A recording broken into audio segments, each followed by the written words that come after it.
स्वागत है साथियों, आप सभी का एक बार अपने YouTube चैनल एग्जाम इन्फो सूरज में। आज मैं आप लोगों के लिए खास तौर पे जो झारखंड है, झारखंड में लगभग 17 से 18 साल के बाद, आप बोल सकते हैं 2 डिकेड के बाद, 2 दशक के बाद, वहां पर लगभग आपको क्या देखने को मिला है। फाइनली झारखंड जो है वो अपना टेट लेने जा रही है साथियों, जिसके एप्लीकेशन फॉर्म क्या हो चुके हैं, शुरू हो चुके हैं। अगर आप लोग वीडियो पर नए हैं, चैनल पर नए हैं, तो चैनल को सब्सक्राइब करना ना भूले और वीडियो के अंत तक बने रहे, जिससे कि आपके जितने भी डाउट होंगे जेटेट के रिगार्डिंग, एग्जाम कब होंगे, इसका लास्ट डेट क्या है, सिलेक्शन प्रोसेस क्या है, मोड ऑफ एग्जामिनेशन क्या है, इन सब पे हम एक एक करके स्टेप बाय स्टेप कम समय में क्या करेंगे, आपके डाउट्स को क्लियर करने की कोशिश करेंगे। साथियों शुरू करते हैं हम लोग।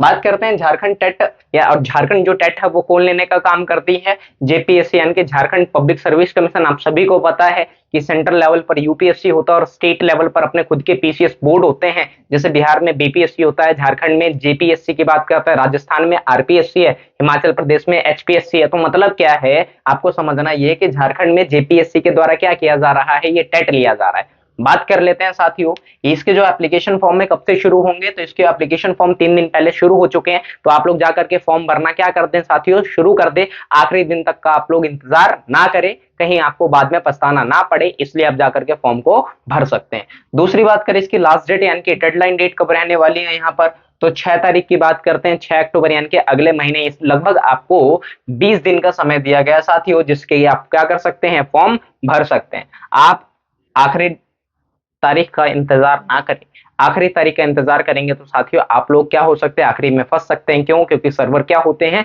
चलते नहीं है, क्रैश होते, तो उस टाइम पर आप हाथ पैर मार करके रिग्रेटनेस के अलावा, जो पछतावा है उसके अलावा आप लोगों को कुछ नहीं मिलना है, इसलिए आप लोग समय से पहले फॉर्म भर दें। बात कर लेते हैं मोड ऑफ एग्जामिनेशन। जो जेटेट होता है उसका मोड ऑफ एग्जामिनेशन क्या होता है साथियों, तो आप सभी को पता है, यहाँ पर उनमें मेंशन दे रखा अपने पूरे पोर्टल पर कि ये जो जेटेट होने वाला है वो किस बेस पर होने वाला है, ओएमआर बेस। मतलब आपको प्रिंटिंग फॉर्म में क्वेश्चन पेपर दिए जाएंगे, उसका आपको क्या करना पड़ेगा, ओएमआर शीट में अपने आंसर फिलअप करने पड़ेंगे। उसके बाद you will have to submit that OMR to the invigilator की बात करते हैं। मतलब आपको समझना ये है कि आपको ये ऑफलाइन होगा, ओएमआर बेस्ड होगा, जिसके कारण से आपको सारे के सारे क्वेश्चन अटेम्प्ट करने हैं, वो आपकी चॉइस है, आप देख लीजिएगा साथियों। बात करते हैं इसमें कितने नंबर का आता है, तो जो जेटेट होता है वो 150 नंबर का आता है, जैसा पैटर्न किसका है साथियों, सीटेट का है। आप सभी को पता है सीटेट कितने नंबर का होता है, 150 नंबर का होता है, जिसमें 2 सेक्शन होते हैं, एक 50 नंबर का अलग आता है और 80 नंबर का आपका अलग से क्या आपको देखने को मिलता है, सब्जेक्ट कंसर्न देखने को मिलता है। मैं बता देता हूं एग्जाम्पल के रूप में, आप लोगों को समझ में आ जाएगा। ये 50 वाले में खास तौर पे आपको क्या ध्यान में रखना है, आपका सीडीपी आएगा, आपका लैंग्वेज आएगा, आपका कंप्रहेंशन की बात करते हैं। अगर टीजीटी बेस्ड की बात करते हैं, प्राइमरी में है तो प्राइमरी में आपके मैथ, जीके, जीएस, ये सारी चीजें आपके पूछी जाती हैं।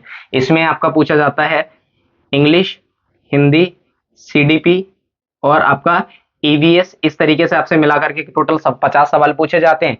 बाकी ये 100 जो मार्क्स है आपके सब्जेक्ट कंसर्न, जैसे मान लीजिए आप टीजीटी मैथ का टीचर बनना चाहते हैं, टीजीटी एसएसटी की बात करते हैं, साइंस के बारे में बात करते हैं, हिंदी के बारे में बात करते हैं, तो इसको मिलाकर के आपसे टोटल कितना सवाल पूछे जाएंगे, 100 सवाल पूछे जाएंगे। इस बात का आपको ध्यान में रखना है साथियों। अगर बात कर ले इसमें पेपर कितने होते हैं, पेपर 1 होता है और पेपर 2 होता है। जो पेपर 1 होता है वो किसके लिए होता है, पेपर 1 जो होता है फर्स्ट टू फिफ्थ की बात करते हैं साथियों, और दूसरा कितने नंबर का होता है, जो 6 टू 10 तक की बात करते हैं। इस चीज का आपको ध्यान में रखना है। बात करें इसमें टाइम के बारे में, टाइम कितना दिया जाता है, 3 घंटा, यानी कि सफिशिएंट टाइम है आप लोगों के लिए कि आप पूरा का पूरा 150 के 150 क्वेश्चन आप क्या कर सकते हैं, अटेम्प्ट कर सकते हैं। बात यहाँ पर है, क्या यहाँ पर दोस्तों नेगेटिव मार्किंग है, तो आप सीटेट की तरह ही इसमें कोई भी नेगेटिव मार्किंग नहीं है। तो आप लोगों से यही रिक्वेस्ट करता हूँ, ये आप लोगों को यही एडवाइस करता हूँ साथियों, कि आप लोग पूरे 150 में से 150 क्वेश्चन को अटेम्प्ट करें। लास्ट में आप क्या कर सकते हैं, जो आपको नहीं भी आ रहा है वो भी आप बनाने की कोशिश करिएगा। क्या पता तुक्के में ही सही, लेकिन 10 अगर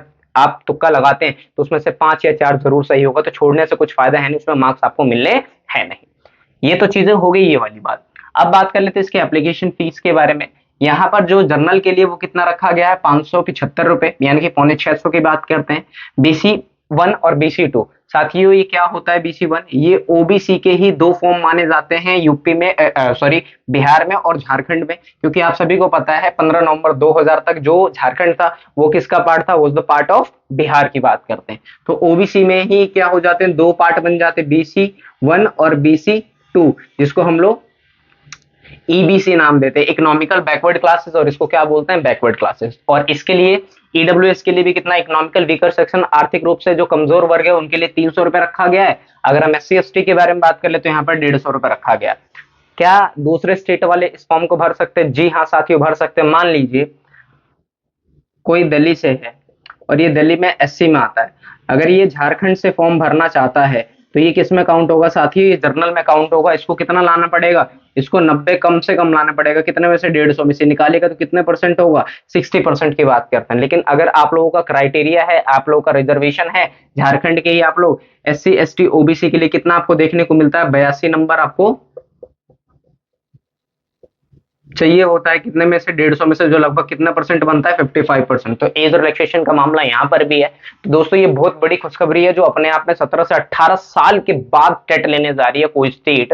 तो ये अपने आप में एक हिस्टोरिकल है। आप इसको मजाक में भी ले सकते हैं और कहीं ना कहीं यहाँ पर स्टूडेंट्स की वेलफेयर की भी बात कर सकते हैं। हालांकि देर आए दुरुस्त आए, आए तो सही। तो आप लोग क्या कर सकते हैं, इतने दिनों से जो टीचिंग की तैयारी कर रहे हैं वो इस मौके को जाने ना दे, दोनों हाथ से ग्रैब करें, जिसके कारण से आप क्या हो सकते हैं, जितने भी झारखंड में टीचिंग रिगार्डिंग वैकेंसी आएंगे आप उसके लिए फॉर्म भर पाएंगे। अगर आपके पास जेटेट नहीं है, आप टीचर नहीं बन सकते, जब भी तो इसका नाम दिया गया साथियों। टेट की बात करते हैं, टीचर एलिजिबिलिटी टेट, और जो स्टेट लेती है वो उसके आगे का कैपिटल क्या हो जाता है? जुड़ जाता है। इस बात का आपको क्या करना साथियों, ध्यान। फिर भी आप लोगों को कोई भी डाउट आता है इसके रिगार्डिंग तो आप लोग कमेंट सेक्शन में कमेंट करके सवाल क्या कर सकते हैं, पूछ सकते हैं। उम्मीद करता हूं आप लोग के जो भी क्वेरीज रहे होंगे साथियों इस वीडियो के माध्यम से क्लियर हो गया होगा। Thank you very much.